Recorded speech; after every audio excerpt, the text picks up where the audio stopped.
मेरी 12वीं की परीक्षा हो चुकी थी। माँ ने कहा, 1-2 महीने के लिए तुम अपनी मामी के पास चले जाओ। मेरी मामी दिल्ली में रहती थी। 10वीं और 12वीं की परीक्षा की वजह से मैं 4-5 साल से मामी के घर नहीं जा पाया था। मैंने मामी के घर जाने की तैयारी की और अगले दिन निकल पड़ा। मामी का घर एक गली में था। मुझे देखकर मामी और मामा दोनों बहुत खुश हुए। मामी के 2 बच्चे थे, एक बेटी और एक बेटा। मैंने हाथ पैर धोकर फ्रेश हुआ। मामी ने मेरे लिए खाना परोसा। खाना खाने के बाद मैं पैर फैलाने के लिए टेरेस पर गया। टेरेस पर खुली हवा आ रही थी। मैं टेरेस से नीचे गली में देख रहा था, गली का निरीक्षण कर रहा था। फिर मैं नीचे आया और मामी के साथ गप्पे मारने लगा। मेरी मामी की बेटी का नाम सुनीता था। वह और राहुल दोनों घर पर नजर नहीं आ रहे थे। मैंने मामी से पूछा, सुनीता और राहुल कहाँ हैं? मामी ने कहा, सुनीता के क्लासेस हैं, इसलिए वह क्लास गई है और राहुल अपने दोस्तों के साथ बाहर गया है। थोड़ी देर बाद सुनीता आई। वह बहुत गोरी और बहुत सुंदर थी। इस साल वह बहुत बदल गई थी। उसके शरीर में काफी बदलाव आ गए थे। उसके बाल लंबे और सिल्की थे। उसने मेरी तरफ देखा और मुस्कुराई। मैंने भी उसकी तरफ देखकर मुस्कुराया। मैं उससे कुछ बोलने वाला था, तभी वह अपने कमरे में चली गई। कमरे में जाकर वह फ्रेश हुई और मामी ने उसे खाना दिया। खाना खाने के बाद वह किताब खोलकर अपने पढ़ाई में व्यस्त हो गई।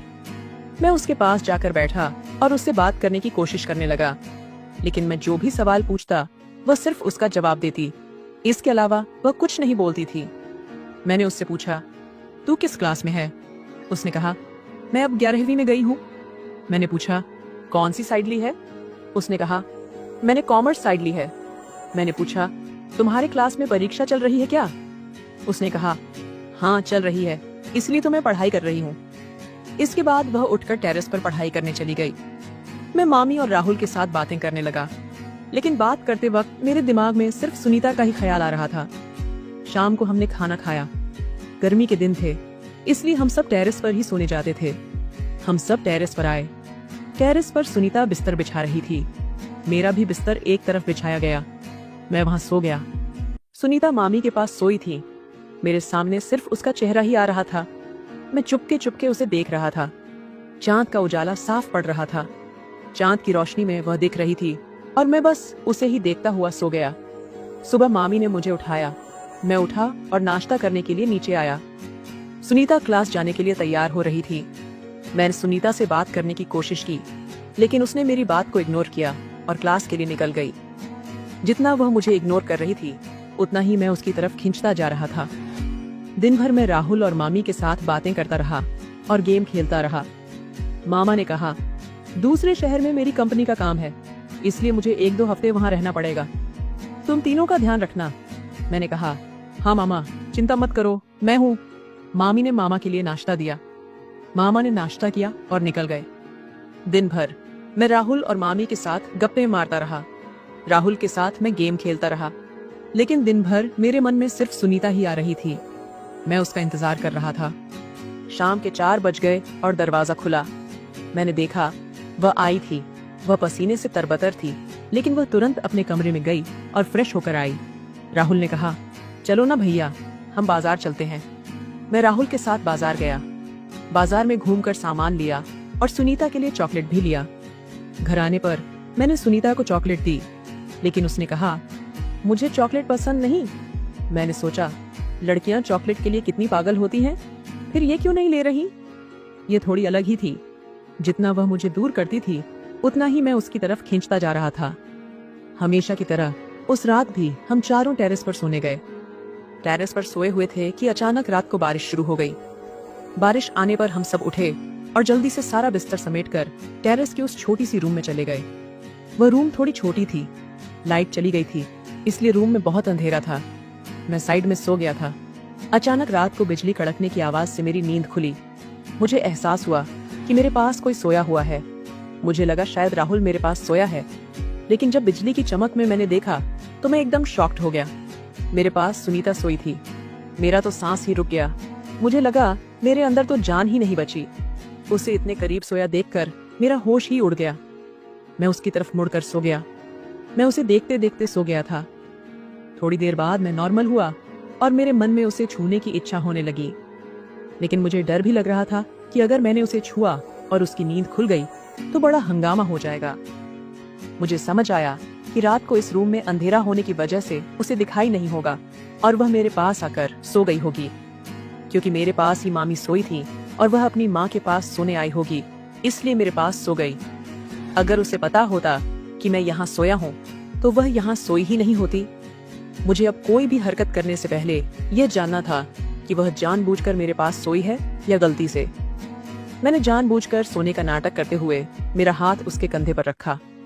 जब मेरा हाथ उसके कंधे पर पड़ा तो मुझे ऐसा लगा जैसे करंट सा लगा हो। मेरा उसे छूने से उसकी नींद खुल गई और उसने मेरा हाथ हटाकर साइड में किया। मैं सोने का नाटक करता रहा। वह उठकर बैठ गई और मेरी तरफ देखने लगी। अंधेरे में मुझे साफ कुछ दिख नहीं रहा था, लेकिन बिजली की चमक में उसे मेरा चेहरा दिख गया और वह जल्दी से उठकर मामी की दूसरी तरफ जाकर सो गई। थोड़ी देर बाद मैंने देखा कि वह वहाँ सो गई थी। मुझे बाद में लगा कि मैंने उसे छुआ होगा, इसलिए वह जाग गई होगी। खैर, मैं सो गया। अगले दिन उसका बहुत मुश्किल पेपर था, इसलिए वह बहुत टेंशन में थी। मैंने उससे पूछा, कल कौन सा पेपर है? उसने कहा, मेरा गणित का पेपर है। मैंने कहा, गणित तो मुझे बहुत पसंद है और मुझे गणित में बहुत अच्छे मार्क्स भी हैं। मैं तुम्हारी गणित की पढ़ाई करवा सकता हूँ। मैंने सुनीता को गणित पढ़ाने की बात कही। उसने थोड़ा सोचकर हाँ कहा। मैं उसे गणित पढ़ाने लगा। मैंने कहा, टेरेस के उस रूम में पढ़ाई करते हैं। सुनीता ने हाँ कहा और किताब कॉपी लेकर हम ऊपर के रूम में गए। मैं उसे गणित पढ़ाने लगा। पढ़ाते वक्त कई बार मेरा उसे स्पर्श हो रहा था और मेरे शरीर में जैसे करंट सा दौड़ रहा था। गणित पढ़ाते पढ़ाते रात हो गई। हम दोनों ने खाना खाया और सो गए। अगले दिन सुनीता पेपर देकर घर आई। आज वह बहुत खुश थी। मामी ने उससे पूछा, पेपर कैसा गया? उसने कहा, माँ, मेरा पेपर आज बहुत अच्छा गया। वह मेरे पास आई और बोली, थैंक यू, तुम्हारी वजह से मेरा पेपर बहुत अच्छा गया। अब मेरी परीक्षा भी खत्म हो गई है। अब मुझे कुछ दिन की छुट्टियां मिल गई हैं। ये सुनकर मैं बहुत खुश हुआ। वह अब मेरे साथ बहुत खुलकर बात करने लगी। हम तीनों बहुत मस्ती करते, बहुत गप्पे मारते। कुछ दिन ऐसे ही बीत गए। एक रात हमेशा की तरह हम टेरेस पर सोने गए। सोने के बाद अचानक बारिश शुरू हो गई। फिर से सारा बिस्तर समेटकर हम उस छोटी सी रूम में गए। वहां बिस्तर बिछाया और हम चारों सो गए। रात को अचानक मेरी नींद खुली। मुझे फिर से लगा कि मेरे पास कोई सोया है।